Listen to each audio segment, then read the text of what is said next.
Are we right to record a little bit there? Yes, yeah. Either Christmas Eve or New Year things. We telephoned relatives in Australia and all sorts of stuff.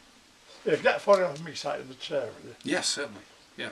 That'll bring. But if you go around that side, just press that. Yep. That's an unusual thrill to be back in it. Too low. It's out of focus, Austin. So why is that? Press it. Does it half click it? It has done, yes. It'll never catch on, Austin. That's it. There we go. You have midgets then as presenters. So looking back on your Pennine days, what would be your greatest memory of them? Your greatest memory of your time at Pennine? Apart from not getting out the chair. Get up. If it pumps up. No, there's a little studio through there already. There is. Miles. And that was the control room. Yeah, MCR through here. Well. But you said in an email, Austin, that originally the studios weren't going to be here. They were going to be at, was it Worsley House or whatever it is, where the museum is? Yeah, it's pretty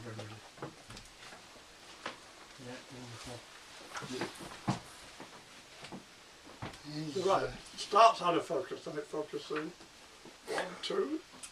Thank you. I always used to like it when Paul Newton used to do the commentary of the horse racing whilst watching the TV there. I thought it was fantastic. Paul used to sit there. So what was the original plan then? If we weren't supposed to be here in Pennine House, where were we supposed to be originally? Well, it was an argument because there were two groups contending for the franchise, and one was much bigger than us, and they were going to put it in what was then called Wardley House, where the National Museum of Photography is, which was intended to be a theatre, I think. We thought it was much too big. It was impractical to get there. So we were scratching around. This is the BDA headquarters, Bradford Dyers Association. My father worked upstairs actually, and I think we found this at the last minute. We got the contract and then found the place. As I recall, I'm not quite sure. So it was all done up.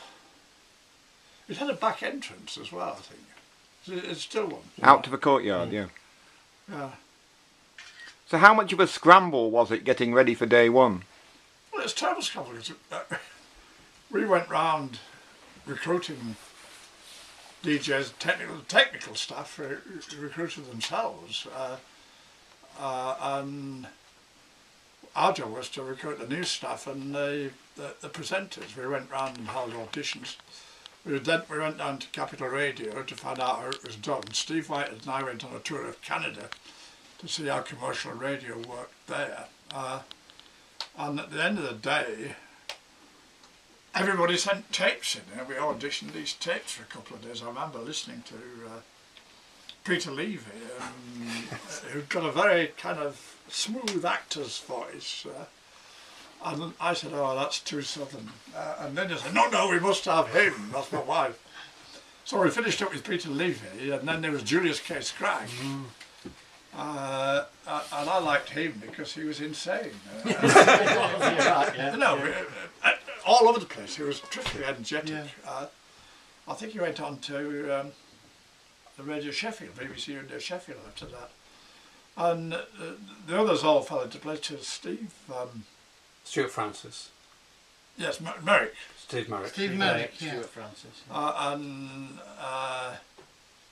three others. They were all chosen through the tape audition. Yeah, Liz Allen and Roger Kirk. And then Dorothy came in. She'd been my secretary at Yorkshire Television and took over secretarial work here, and we employed news staff. There was Tony Cartledge from Newcastle. Martin Campbell. Sorry? Martin Campbell. Yes, Martin, yeah. Alan Brooke. I can't remember all the others. But I do remember that we had a new staff of about 6, I think. It was quite big for the time. and I made the mistake of saying we should stop the pop music and English transmissions. I think it was 6 o'clock, it could be 7 o'clock, and have an Asian music program which was called Meeting Place. Mm-hmm. So we auditioned people, and Dial Sharma was which one. I didn't speak. I couldn't. I mean, it was crazy having auditioned. Could have been saying anything. You can't understand. Abdul Bhatti, Yes. yeah, Yeah. and Dial Sharma, Yeah. yeah. Yeah. You do this, not me. No, it was. They came on at 7, 5 days a week, and the problem was that killed the audience because I think it was a crazy decision which I wouldn't have taken now. And now I know more about it. But then at 7 o'clock, at 9 o'clock, we resumed with specialist music programs like folk, which I did, and that consisted mainly of playing Bob Dylan records to the great annoyance of all the folk listeners. And then we had phone-ins as well. I remember one of the early days we had Arthur Scargill, and pretty well nobody rang. But the problem was we recruited everybody, ready to go, ready to roll. And then I did a parachute jump for Yorkshire Television. And I finished up in hospital and with some cracked vertebrae. So I was off for several weeks. And at the end, we decided that somebody else had better be the programme controller. And that was James Towler, I think we got in, who ran a firm called Ultrasonics in Chickley. So he took over and I became just a presenter. There's Mike Boothroyd as well, who was the manager, I think, wasn't he? Yes. And Stephen Whitehead, originally manager. Steve dropped out early on, I don't know why. There was some argument with the board. I think it was because we weren't making any money. In fact, we were losing money. Yes, I think so. Because we said it was Bradford Community Radio and we'd have a community fund and profits would be put into the community fund for helping the community. But we never made any Make any profit. profit, you can't do that, can you? The community fund didn't flourish. So what are you proudest about what Pennine Having achieved? started it, I mean, I think that was the important thing.